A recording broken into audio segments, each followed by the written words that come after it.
I grew up in the Midwest, but my parents were educators, and so we had summers off. And from a very young age, we traveled to different parts of the United States, camping, first in a tent, and then eventually we graduated to a little, travel trailer, and took wonderful adventures, and I loved those adventures. The first time we went to the Tetons, we came in from Du Bois and we drove over Togety Pass. And I can still remember being just awestruck by that view from Togety Pass to see the Valley of Jackson Hole open up and the Tetons. And I thought it was the most beautiful thing I'd ever seen in my life.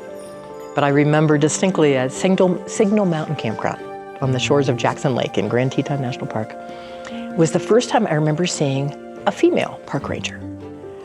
Couldn't tell you what the program was about, but I was just enthralled. And I remember, I was very shy in those days, but I told my dad, I said, I want to grow up and be a park ranger and come to Wyoming. And my parents were always very encouraging. The year before, we'd gone to see the FBI building in Washington, D.C., and I was going to be an FBI agent. But they were always, oh, you should write a letter. Let's go up and talk to somebody. You can ask some questions.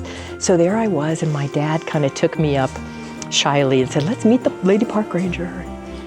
And whatever she told me, I actually remember she was a teacher from Kentucky. But other than that, I couldn't tell you much. But I thought, that's what I want to do when I grow up. And after that, I never changed my mind. And when it came time to look for colleges, I think it was my junior year in high school, I don't think I even applied to college anywhere in Ohio. Nope, I was going to go west. And I know I applied more than one place. I'm not honestly sure where, but I applied to the University of Wyoming. And again, we were taking a trip west that summer. And so we had arranged our trip so that we could go tour the University of Wyoming. And we went on later in that trip to another campus that to which I had applied. And we went through the same routine. We get dressed, a little dressed up, and we pull into, Missoula.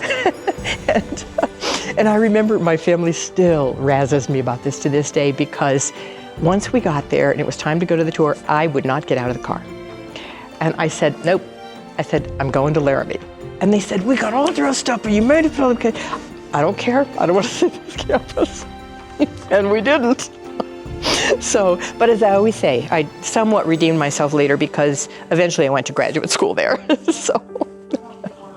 But anyway, I fell in love with Wyoming, when I was young, and it's been, there are many other places I've loved as well, but it's been kind of a lifelong love affair with Wyoming.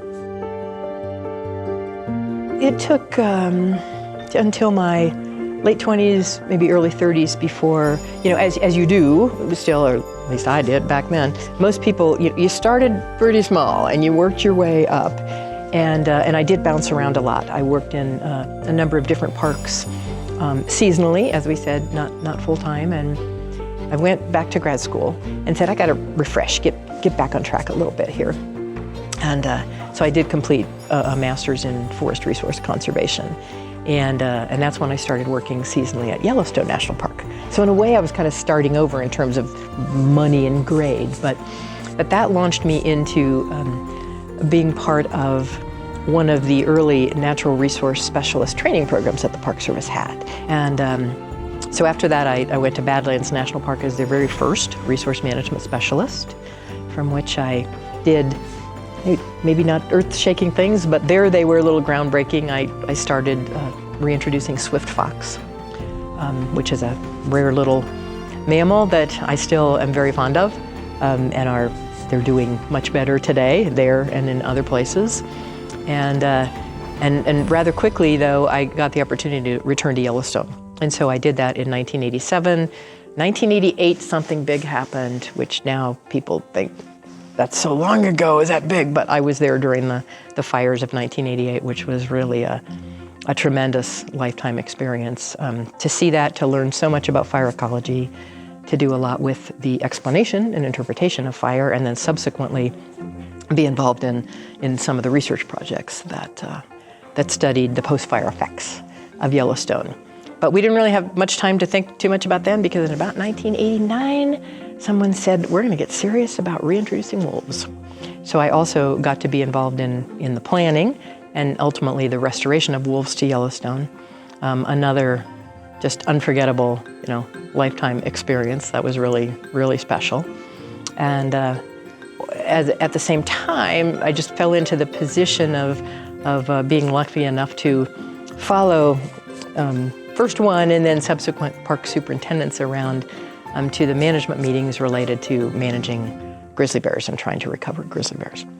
And so that became one of the sort of specialties of my career. And in my book, I describe how I felt a little bit like Forrest Gump. I just, I just happened to find myself in these places that, if you're into natural resource management in the Greater Yellowstone, it's like, oh yeah, I was there. I might have been in the back of the room. You probably didn't see me there. Every now and then I was a little bit more visible, but I had a lot of Gumpian moments, I guess, in my career, and hopefully contributed to the success of grizzly bear restoration in the Greater Yellowstone. Well, we've always joked in the Park Service, it's a tough job, but somebody's got to do it. But yeah, how can you not, be so invigorated by the landscape?